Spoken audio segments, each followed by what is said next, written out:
제가 토요일이면 여기 교회를 청소하면서 의자를 다 강대상에 올려놓고 쓸고 닦고 해요.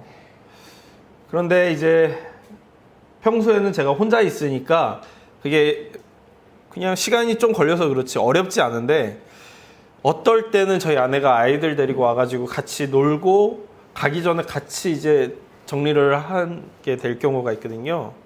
그럴 때면 큰아들이야 워낙 내가 뭐 하는지 그렇게 크게 관심이 없으니까 지 할 일을 하는데, 둘째가 그렇게 아빠 내가 도와줄게요 하면서 달려들어서 의자 옮기는 걸 도와줘요. 근데 차라리 혼자 하는 게 편하다. 차라리 혼자 하는 게 편하다. 괜히 와가지고 이걸 붙잡고 늘어져 버리면 오히려 무게만 더 무겁고 움직이는데 괜히 걸리적거리고 혹시 얘가 다치진 않을까 신경 써야 되고, 그래가지고 오히려 더 힘들게 되는 경우가 있어요.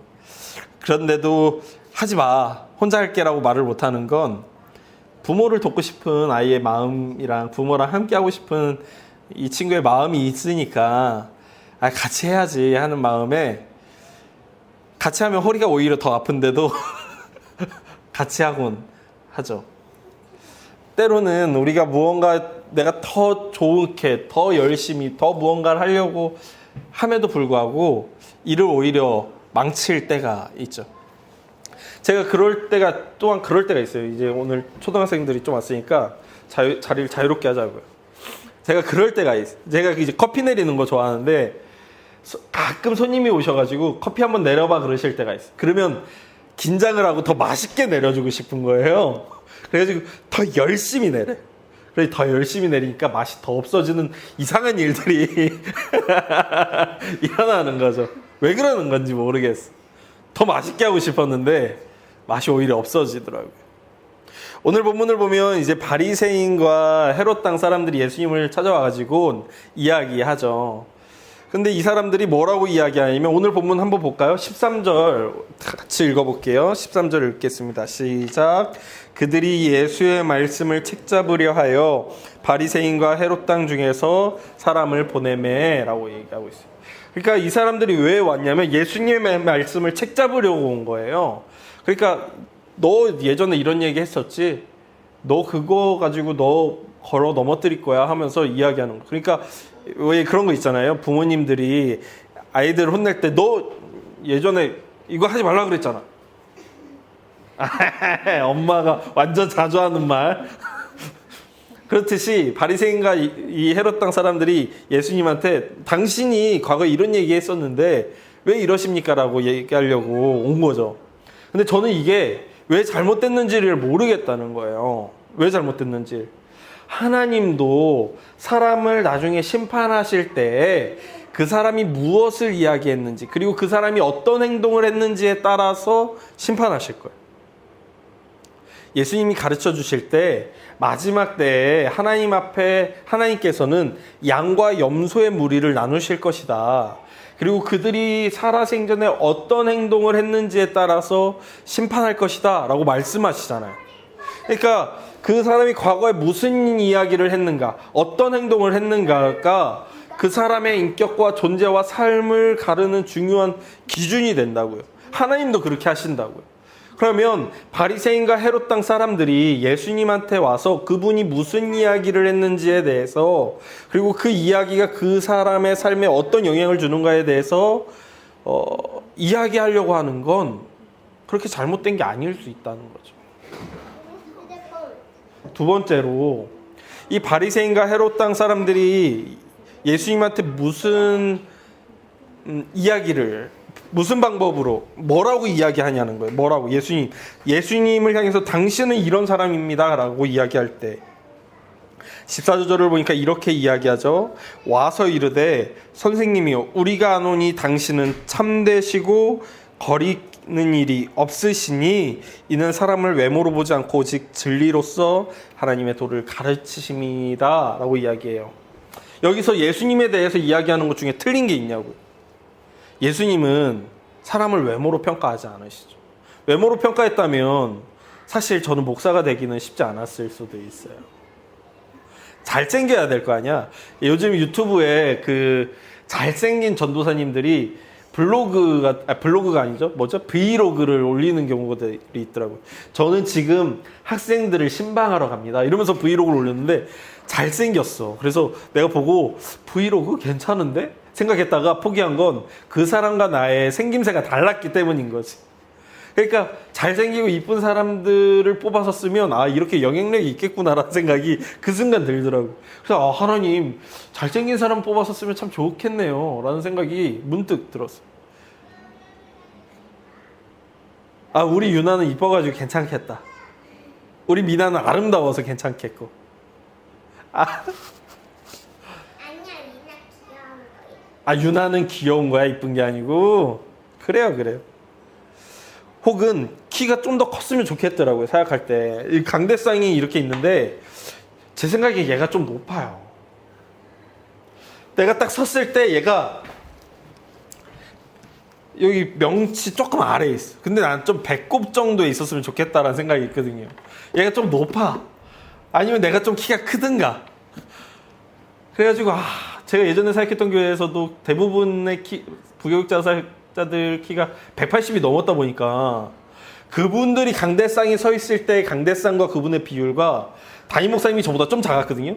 담임 목사님이 쓰고 내가 섰을 때 그 비율이 너무 다른 걸 느끼면서 하나님 내 키를 좀 더 키워주시지 라는 생각도 문득 들더라고요. 하나님이 만일 외모로 사람을 평가하고 외모 가운데 그 사람을 쓸지 말지를 결정했다면 나나 예전에 담임 목사님은 사실 쓰임받기 어려웠겠죠. 근데 하나님께서는 외모로 사람을 평가하지 않으시고 그 사람의 중심이 어떠한가에 따라서 그 사람을 평가하시기 때문에 저나 이전의 목사님들 같은 경우에도 쓰임받을 수 있는 거죠. 내가 우리 교단, 우리 지방에 와서 굉장히 마음에 드는 건 키 큰 사람이 별로 없다는 게 너무 마음에 들더라고요. 그러니까 바리새인과 헤롯 땅 사람들이 예수님한테 와서 그분이 하신 말을 향해서 책 잡으려는 건 하나님도 그렇게 하신다는 거. 그리고 예수님 당신이 이런 분 아닙니까? 라고 말하는 그 내용 중에 틀린 게 없다는 거예요. 그게 저는 오늘 본문에서 의아한 부분이었어요. 또한 이 사람들이 예수님을 향해서 그런 당신께서 한번 대답해 보십시오 하는 질문, 가이사에게 세금을 바치는 것이 옳으니까 옳지 아니하니까 라는 이 질문 역시도 어떻게 보면 괜찮은 거 아닌가라는 생각이 드는 거죠. 우리도 세금 내잖아요. 우리 친구들은 부모님이 내고 있어요. 그러니까 우리도 세금 내고 있잖아요. 근데 이 유대인들은 어떤 생각을 했냐면 유대인들에게 있는 가이사에게 바치는 동전에는 가이사의 얼굴이 새겨져 있었어요. 그러다 보니까 이 동전은 우상의 형상이라고 여겼고 이 우상의 형상을 사용하는 것이 옳으냐 그르냐에 대해서 이스라엘 사람들 가운데 논쟁이 있었던 거예요.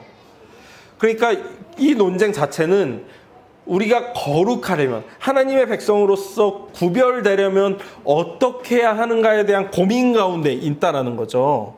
우리도 그런 고민 하잖아요.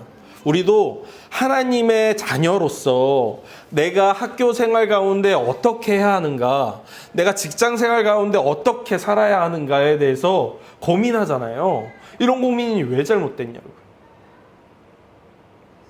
고민을 안 하는 게 문제지. 고민하는 건 왜 문제냐고요. 우리도 하나님의 자녀답게 교회 다니는 사람답게 살고 싶잖아요. 그런 고민하는 게 왜 문제냐고요. 그러니까 제가 보기에 바리새인과 헤롯 땅이 예수님한테 와서 하는 이야기들, 그 이유들, 그리고 그분은 이런 분이 당신은 이런 분 아닙니까 하는 이야기들이 틀린 게 없어 보인다는 게 저한테는 오늘 본문에서 어려운 부분이었어요. 우리도 살다 보면 다 이유들이 있죠. 이렇게 웃는 이유도 있는 거지. 지금 순간 재밌나 보지 뭔가. 저희 둘째가 아침이면 그렇게 울어요. 그 놈도 이유가 있겠지. 키워보니까 엄마 없는 게 그렇게 서러운가 봐요. 그래서 우나 봐.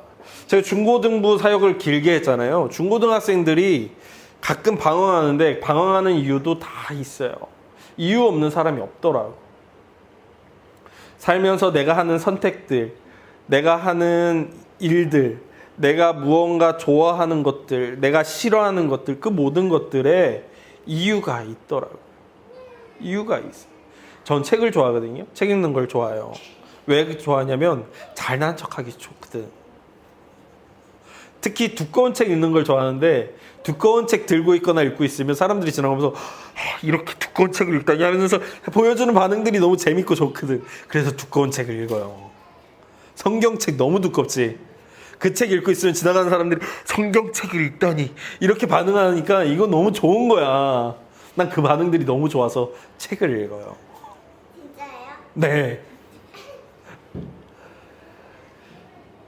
다 이유가 있더라고요. 바리새인과 헤롯 땅 사람들이 예수님을 공격하고 이야기하는 거에도 어떻게 하면 거룩할 수 있는가? 어떻게 하면 하나님의 사람답게 살 수 있는가? 당신은 이런 분 아닙니까? 라고 말하는 그것들에도 다 이유가 있는 거 아닌가? 그러니 하는데 왜 잘못된 것인가? 하는 고민들이 제 안에 있는 거죠. 그러나 방법이 옳다고 해서 모든 것이 옳은 건 아니라는 걸 저는 오늘 본문에서 배우게 돼요. 바리새인과 헤롯 땅이 찾아와서 바른 말을 하면서도 잘못된 것은, 그들의 말이 옳으면서도 틀린 이유는 무엇인가?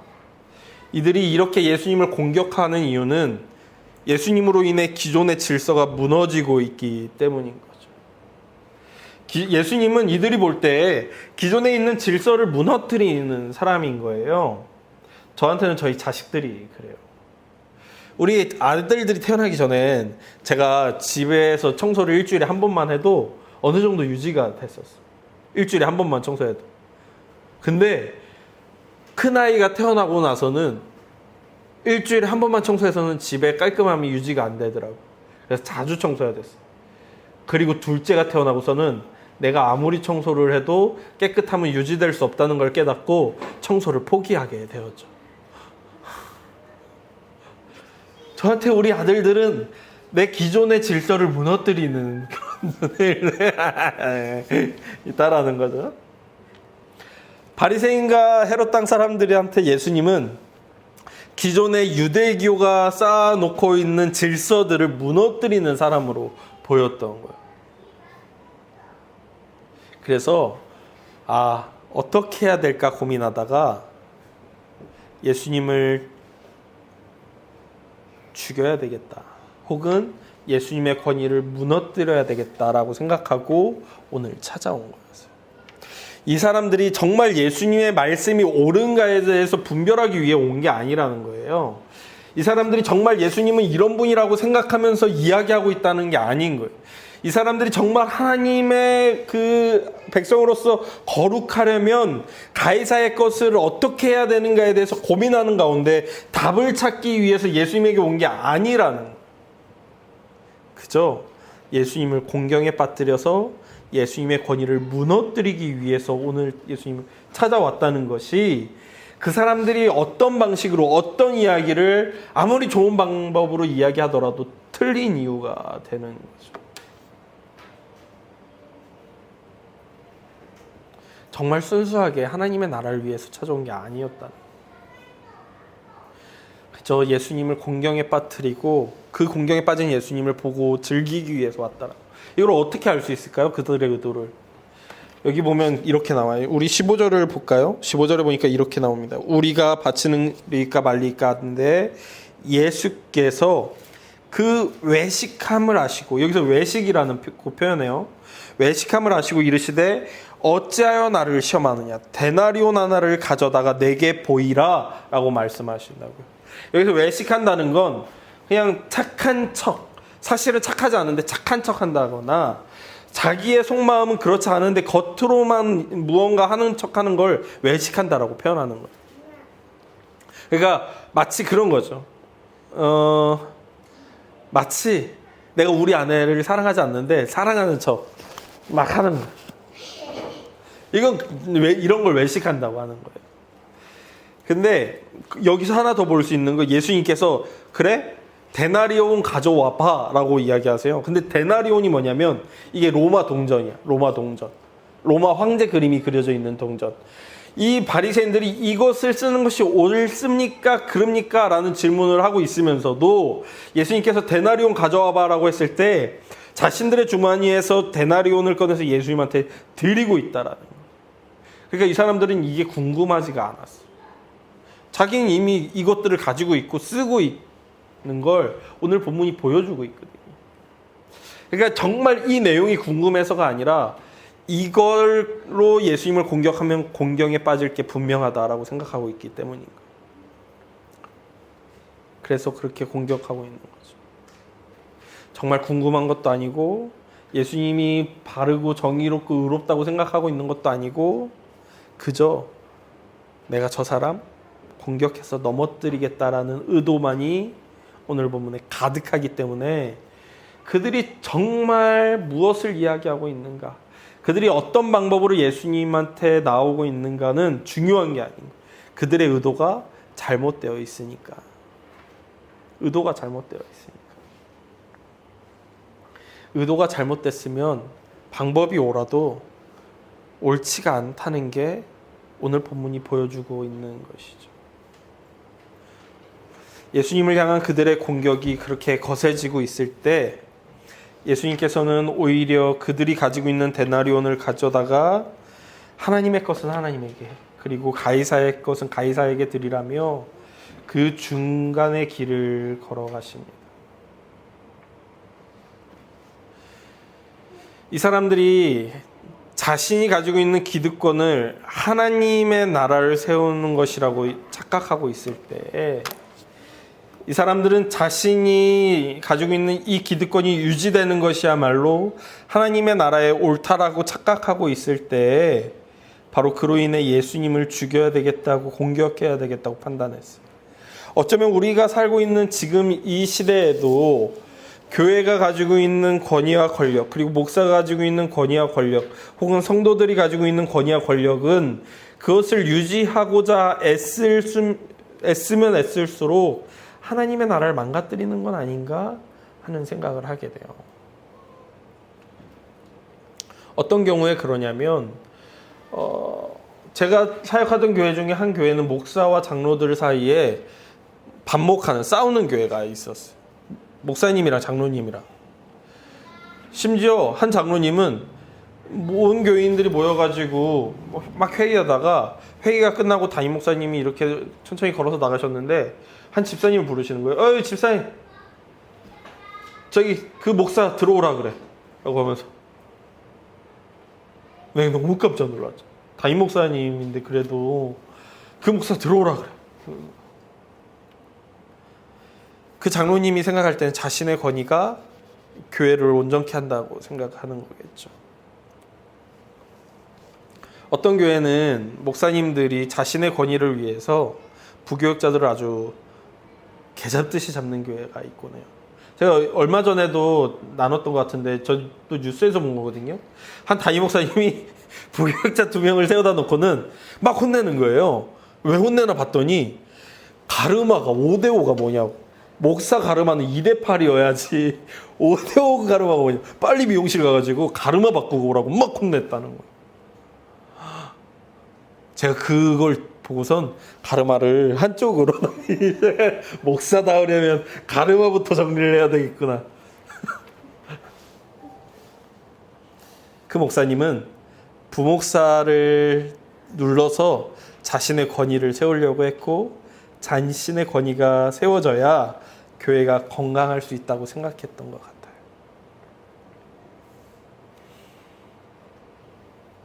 교회의 권위 역시도 때로는 그렇죠.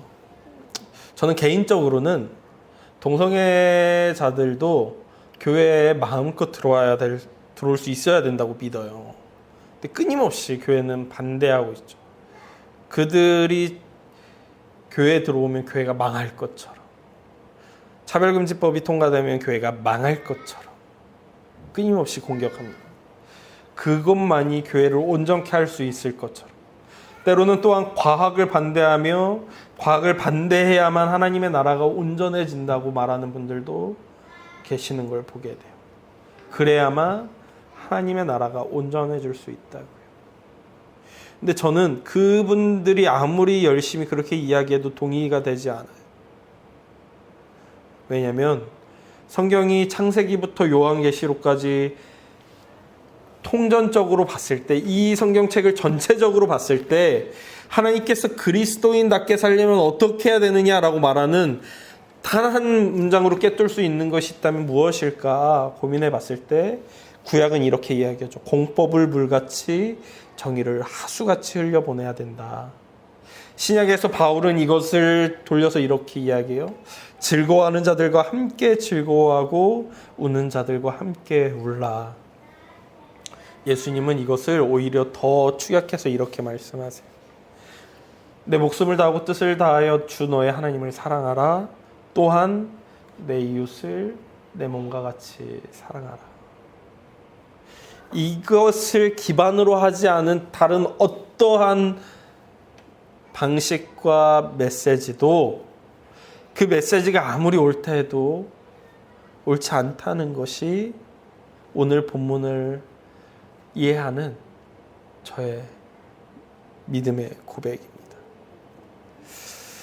내가 자녀를 어떻게 가르치고 때로는 혼을 내고 때로는 매를 들더라도 그 안에 사랑이 없다면 그것은 그저 폭력일 뿐이죠. 내 자식 내가 가르치겠다는 데라는 말은 통용되지 않는 거예요. 그러나 사랑 가운데에 바르게 크길 바라는 마음이라면 그 방식이 달라질 수 있겠죠. 우리의 방식이 우리의 마음을 드러내주지 않아요. 중심을. 오직 하나님께서 그 마음을 분별하사 우리를 심판하실 것입니다. 우리의 일상을 살아가는 가운데 우리는 예수님의 말씀을 어떻게 대하고 그 말씀에 따라 우리의 이웃을 어떻게 대하고 우리의 직업과 학업과 공부 가운데 어떻게 서 있습니까? 예수님께서는 가이사의 것은 가이사에게, 하나님의 것은 하나님에게 드리라고 말씀하십니다. 여러분의 일상에 반드시 해야 되는 것들은 행하는 것이 가이사의 것을 가이사에게 드리는 것이겠죠. 또한 그것을 하는 때에 하나님께 드리는 마음으로 한다면 그것을 또한 하나님께 드리는 것이 될 겁니다. 방법이 어떠한가 이전에 여러분의 중심이 하나님 앞에서 바르기를, 세상 앞에서 바르기를, 그러므로 모든 삶이 가이사의 것은 가이사에게, 하나님의 것은 하나님에게, 하나님을 사랑하며 이웃을 사랑하며 말씀이 가르쳐 주시는 대로 세워지는 우리의 삶이 되길 간절히 소망합니다. 기도하겠습니다. 하나님, 바리새인과 헤롯 땅 사람들이 찾아와 예수님을 공격합니다. 그들의 찾아옴도 잘못되지 않았고 그들의 말도 잘못되지 않았으나 그들이 잘못된 것은 그들이 겉의 모습은 치장하였으나 마음은 바르지 않기 때문, 즉 외식하였기 때문이고, 그 외식함으로 자신의 기득권을 유지한 채 예수님을 망가뜨리고 죽이려고 하고 있기 때문입니다. 혹 우리 교회가, 이 시대의 교회가, 목사들이, 장로님들이 혹은 교인들이 그렇게 서 있진 않은가 고민해 봅니다. 하나님, 우리의 기득권을 포기하지 못해서 예수를 죽이고 있는 것은 아닌지 돌아봅니다.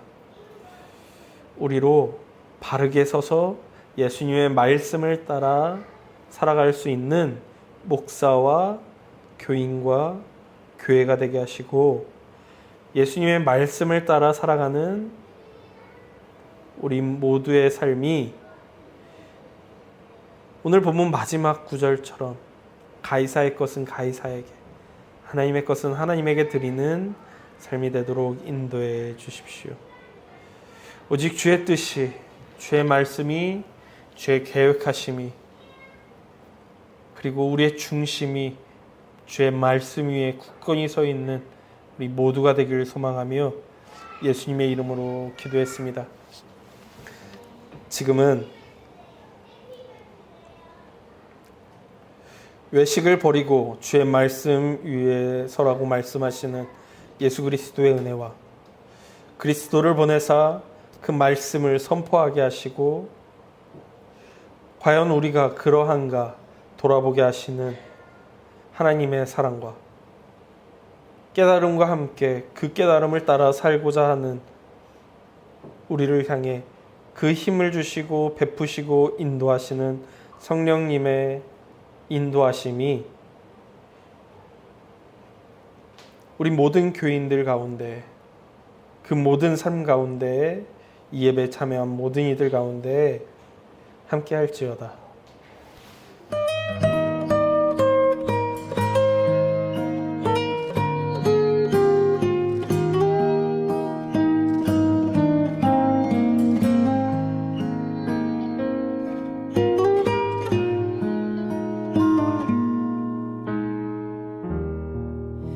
눈앞에 산이 커 보여 넘을 수 없는 벽 앞에 두려움 쌓일 때 내 마음 깊은 곳 보이지 않는 믿음의 눈을 뜬다. 보이지 않는 눈, 믿음의 눈은 보이지 않는 주님을 보게 하네.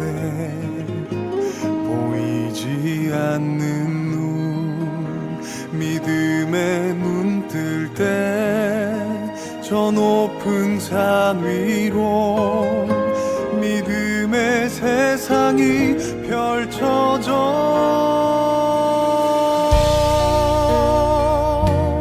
진정한 주권이 어디에 있는지,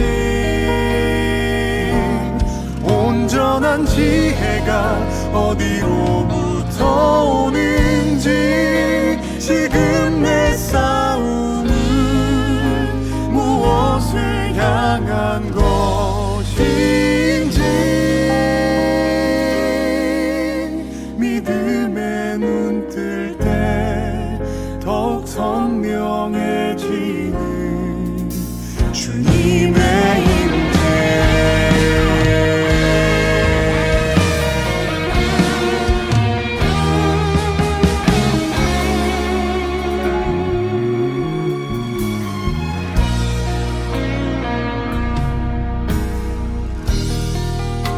눈앞에 산이 커 보여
위대한 지혜가 어디로부터 오는지 지금 내 싸움은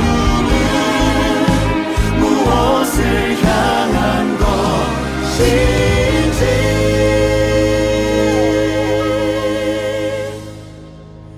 믿음의 눈 뜰 때 더욱 선명해지는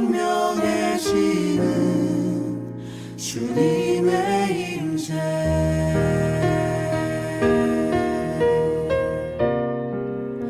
믿음의 눈 뜰 때 더욱 선명해지는